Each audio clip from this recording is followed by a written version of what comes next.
नमस्कार दोस्तों, स्वागत है आपका साइंस जर्नी में। दोस्तों, आपने महाभारत के बारे में बहुत सी बातें सुनी होंगी, बहुत सारे वीडियो देखे होंगे, बहुत सारे विचार सुने होंगे, स्पीचेस सुने होंगी। पर आज मैं आपको कुछ ऐसा दिखाने जा रहा हूं जो अक्सर आपसे छुपाया गया है। दोस्तों, आपने न्यूयॉर्क के बारे में सुना होगा। पूरा महाभारत ही न्यूयॉर्क की कहानियों से ही शुरू होता है।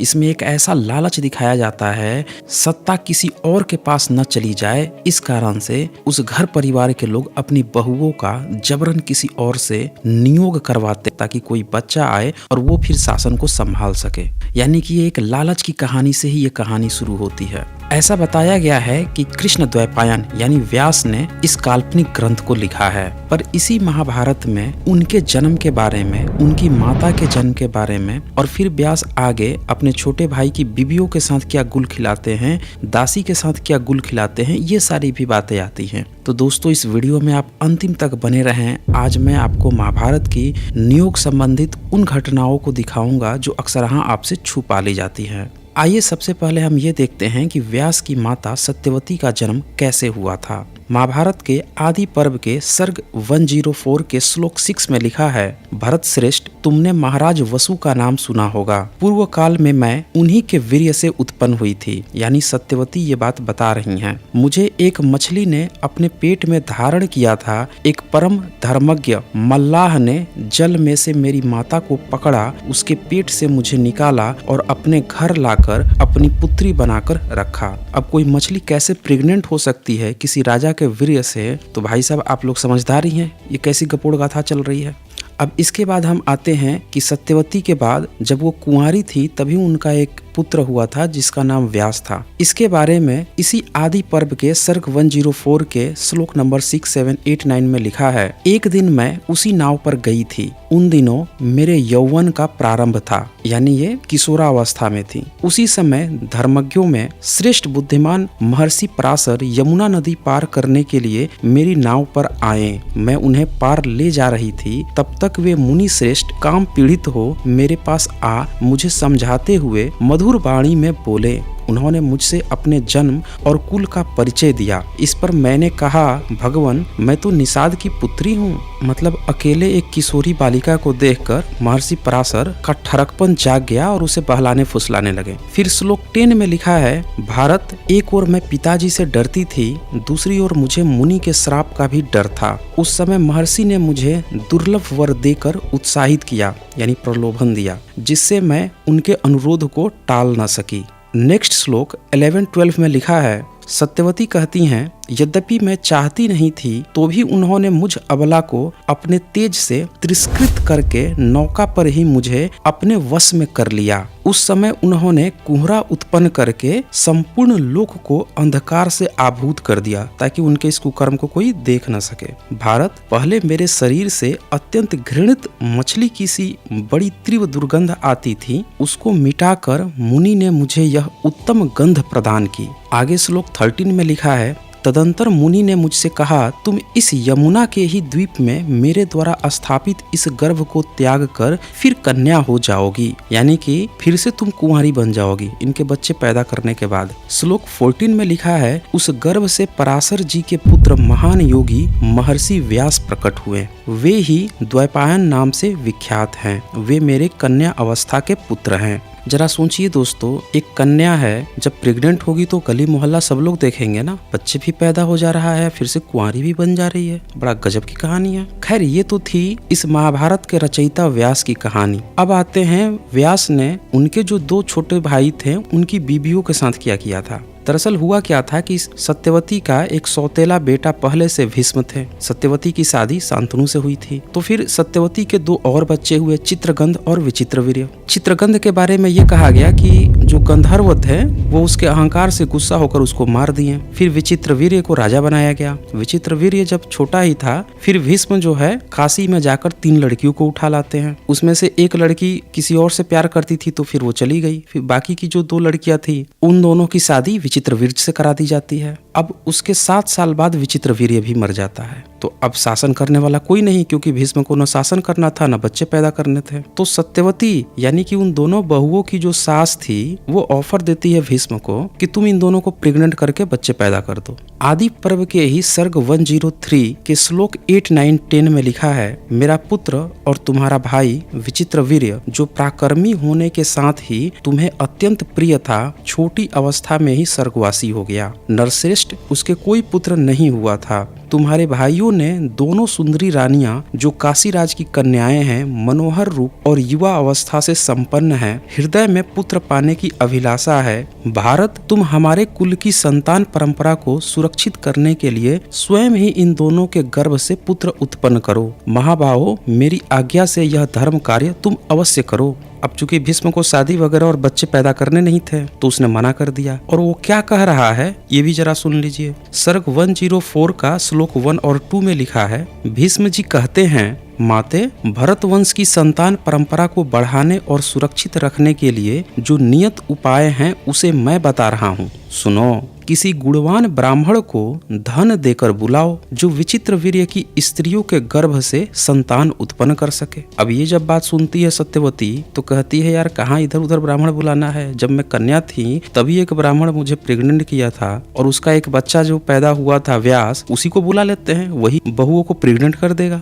यानी नियोग कर देगा। आदि पर्व सर्ग 104 के श्लोक 19 में लिखा है, भीष्म, तुम्हारी अनुमति मिल जाए तो मैं महातपस्वी व्यास ही विचित्रवीर्य की स्त्रियों से पुत्रों को उत्पन्न करेंगे। अब इसके बाद दोनों तय करके व्यास को बुला लेते हैं। तो इसी 104 सर्ग के 23 से 26 श्लोक में लिखा है, बुढ़ापे के बावजूद सत्यवती ने अपने पुत्र का भली भांति सत्कार किया। कैसे सत्कार किया वो भी जरा सुन लीजिए। और दोनों भुजाओं से उनका आलिंगन करके अपने स्तनों के झरते हुए दूध से उनका अभिषेक किया। अब ये मुझे समझ में नहीं आ रहा है कि सत्यवती तो सासू माँ बन चुकी थी, बूढ़ी हो गई है, अब व्यास आता है तो वो कैसे उसके स्तन से दूध फूट पड़ते हैं और उससे अभिषेक करती है। मैं नहीं कह रहा, ये महाभारत में लिखा है, देख लीजिए। गीता प्रेस गोरखपुर की किताब है महाभारत की, खोल खोल के पढ़ लीजिए, उसी से मैं पूरा रेफरेंस दे रहा हूँ। अब इसके बाद कहानी आगे बढ़ती है और व्यास से नियोग वगैरह की बातें आ जाती हैं। तो सर्ग 104 के श्लोक 47 में लिखा है, यदि कौशल्या, मतलब व्यास कह रहा है, कौशल्या मतलब अंबिका जो बड़ी बहू थी, उसको कौशल्या भी कहा गया है, अंबिका भी कहा गया है,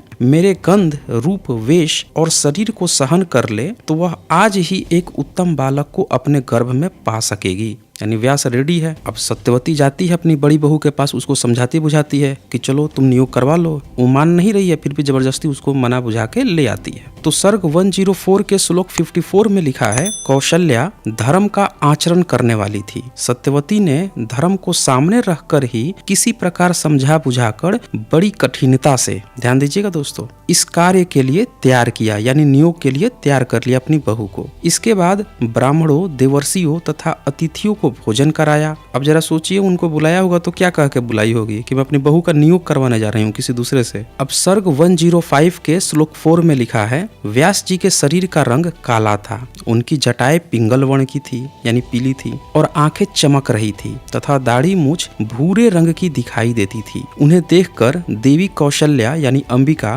भय के मारे अपने दोनों नेत्र बंद कर लिए। अगले श्लोक 6 में लिखा है, माता का प्रिय करने की इच्छा से व्यास जी ने उसके साथ समागम किया, परंतु काशीराज की कन्या भय के मारे उनकी ओर अच्छी तरह देख न सकी। नियोग करके जैसे ही व्यास बाहर निकलते हैं तो सत्यवती पूछती है तो कहते हैं कि अब ये तो अंधा पैदा होगा, क्योंकि वो आंख बंद करके नियोग करवा रही थी। बड़ा गजब कहानी है दोस्तों। तो सत्यवती कहती है, नहीं नहीं, अंधा बच्चा क्या होगा, एक काम करो, मेरी एक दूसरी बहू है उसका भी नियोग करो। व्यास फिर से मान जाता है। आगे श्लोक 13, 14, 15 में लिखा है, तत्पश्चात देवी सत्यवती ने अपनी दूसरी पुत्र वधू को समझा बुझाकर गर्भाधान के लिए तैयार किया। इसके लिए पूर्ववत महर्षि व्यास का आह्वान किया। फिर महर्षि ने उसी नियोग की संयम पूर्ण विधि से देवी अंबालिका के साथ समागम किया। भारत महर्षि व्यास को देखकर वह भी कांतिहीन तथा पांडु वर्ण की सी हो गई। अब वो थे ही इतने खतरनाक कि उनको देखकर वो भी बेचारी डरी सहमी कांतिहीन हो गई। तो फिर वहां से निकल के व्यास सत्यवती से क्या बताते हैं कि अब ये जो बच्चा है ना पांडु होगा ये। अब वो कहती है, अरे ये पांडु होगा तो वो बीमार होगा, अब क्या करें, एक काम करो फिर से नियोग करो मेरी बड़ी बहू का।